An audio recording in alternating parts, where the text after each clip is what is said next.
warahmatullahi wabarakatuh. Saya Ahmad Septian Fauji dengan NIM 231101112 dari kelas L 2023. Di sini saya dapat tugas untuk menjelaskan tentang SDLC. Yuk, sekarang mari kita coba jelaskan sedikit. Apa itu SDLC?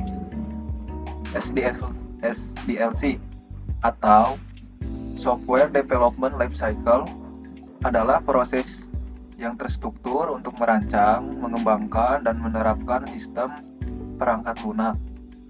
Ini melibatkan berbagai tahapan, mulai dari perencanaan hingga pemeliharaan, yang memastikan pengembangan perangkat lunak berjalan dengan efisien dan efektif.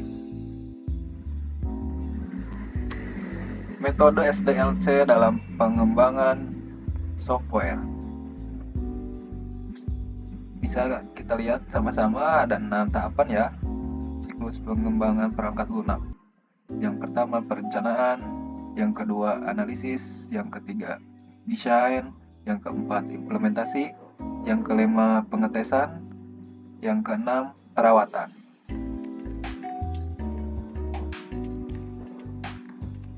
Tahapan-tahapan dalam SDLC. Perencanaan. Tahapan ini mengidentifikasi tujuan, ruang lingkup, dan persyaratan proyek. Kemudian analisis. Analisis ini mengumpulkan dan menganalisis kebutuhan pengguna dan sistem. Kemudian yang ketiga desain. Desain merancang arsitektur, antarmuka, dan komponen sistem. Fase planning terbagi menjadi 3. 1. Mendefinisikan tujuan, yaitu tentukan tujuan dan hasil yang ingin dicapai dari pengembangan sistem. Yang kedua, analisis kelayakan, yaitu evaluasi sumber daya biaya dan waktu yang dibutuhkan untuk proyek. Yang ketiga, penjadwalan, yaitu buat rencana proyek yang terperinci dengan jadwal kegiatan. Fase analisis, yaitu di mana fase ini ada 3, yaitu mengumpulkan kebutuhan seperti mengidentifikasi dan dokumentasi kebutuhan pengguna dan sistem. Kedua, analisis masalah.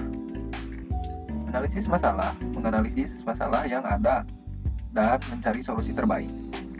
Yang ketiga, spesifikasi sistem. Menentukan fungsi, antarmuka, dan batasan sistem secara terperinci.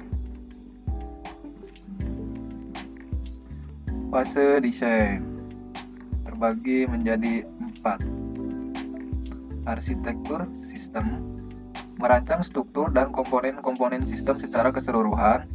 Kemudian desain interface, membuat antarmuka pengguna yang intuitif dan mudah digunakan.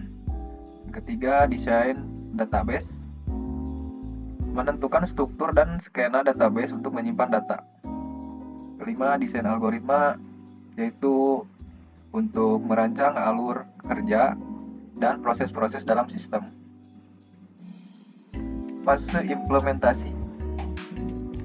Di dalam fase ini terdapat 3 fase ya. Terdapat 3 tahapan maksudnya gitu. Tahap pertama pengkodean. Tahap pengkodean yaitu mengembangkan komponen-komponen sistem sesuai dengan desain. Tahap selanjutnya tahap integrasi, yaitu menggabungkan dan memastikan komponen-komponen bekerja bersama.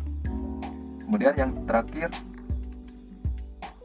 tahapan development, menginstal dan menerapkan sistem pada lingkungan yang sebenar-benarnya.